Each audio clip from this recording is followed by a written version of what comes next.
The Helix Vitalis immunopen is a single-use autoinjector designed for patients to self-administer a biologic drug at home, outside the controlled environment of a clinic.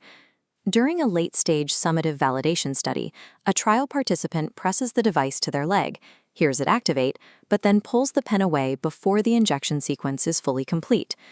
Because the needle retracts early, only a partial dose of the biologic reaches the patient's tissue. In a real-world scenario, this results in an underdosing event that compromises the entire treatment protocol. A common reaction to this event is to blame the user for failing to follow instructions, but under the strict regulatory standards governing medical device engineering, user blame is entirely off the table. When lay users are expected to self-administer complex therapies in a home setting, the concept of user carelessness is invalid. Regulatory bodies treat a use error exactly like a broken spring or a shattered housing. It is a mechanical failure of the system's design. This points to the central paradox of combination products. Pharmaceutical companies spend billions formulating highly advanced biologics, but that chemistry is completely meaningless if the delivery mechanism fails in the patient's hands. The regulatory architecture relies on three rigid disciplines for device design: design controls, QMSR, risk management, ISO 14971, and human factors, IEC 62366. These aren't separate silos. They form a single, interdependent forensic feedback loop, where data from one immediately triggers mandatory actions in the others.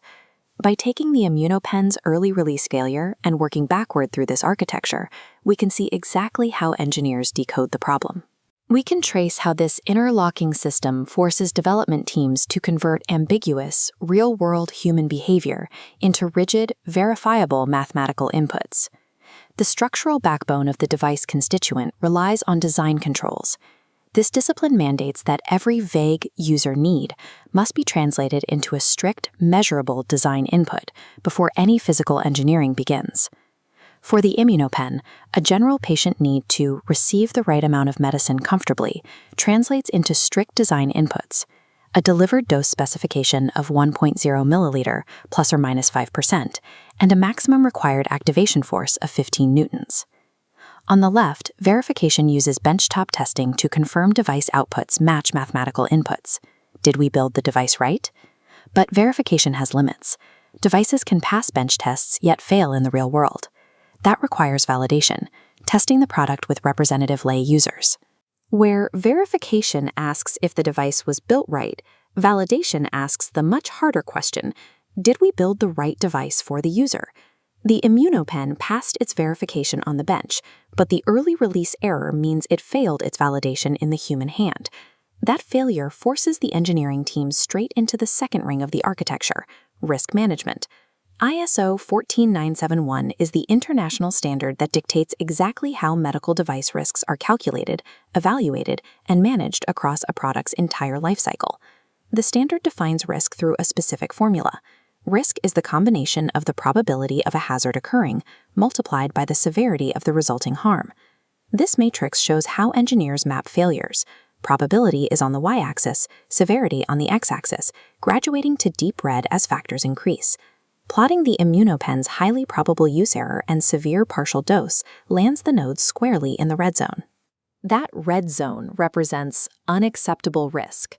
Crucially, the boundaries for what constitutes unacceptable risk are agreed upon in the initial risk management plan before any analysis begins, ensuring the criteria cannot be adjusted to excuse bad results.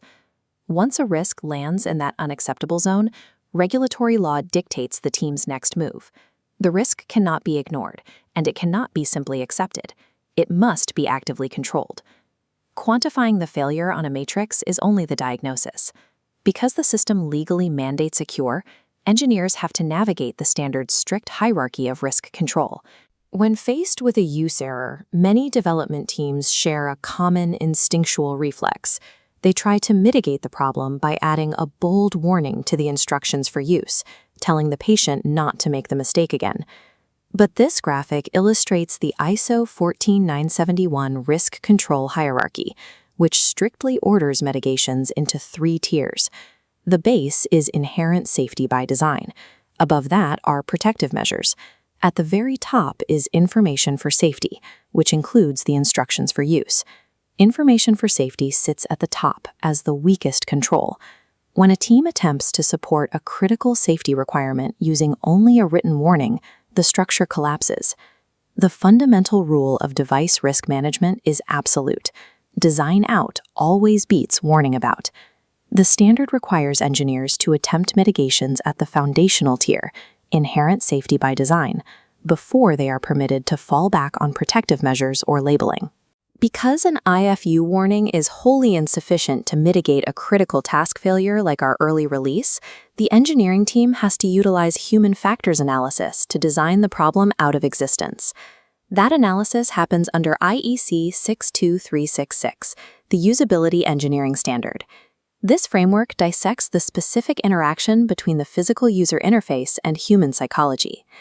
This use-related risk analysis table breaks down every physical action a patient must take, step by step.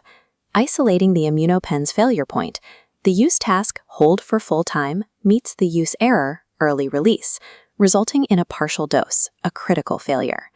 Usability engineering requires teams to classify human failures by their root cause, separating them into perception errors, cognition errors, or action errors. Through formative testing, the team discovers the root cause of the early release. The user suffered a perception error. The device simply lacked clear end-of-dose feedback, leaving patients to guess when the injection was finished. The failure wasn't driven by patient carelessness. The device failed to communicate its status to the patient, presenting the engineers with a clear mandate for a physical redesign.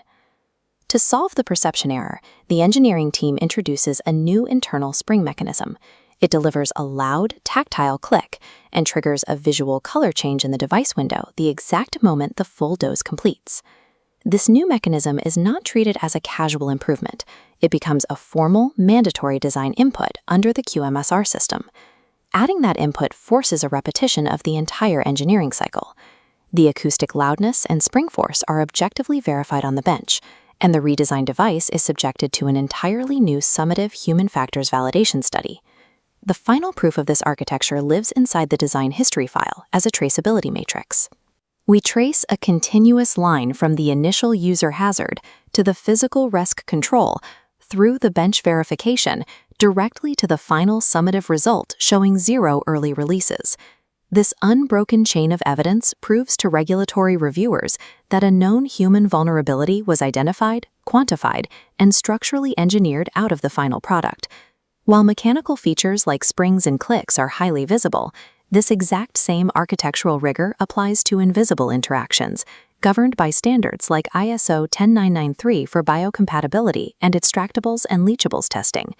Just as the mechanical design must protect the patient from use error, the chemical properties of the device constituent materials must be engineered to protect the biologic drug from degradation over its entire shelf life. In combination product development, safe drug delivery is never assumed, and it is never an accident. Design controls, ISO 14971, and human factors converge into a single system designed to remove human unpredictability from the equation. By treating human error as a mechanical design flaw, the industry ensures that when the stakes are highest, the product works flawlessly in the hands of the patient.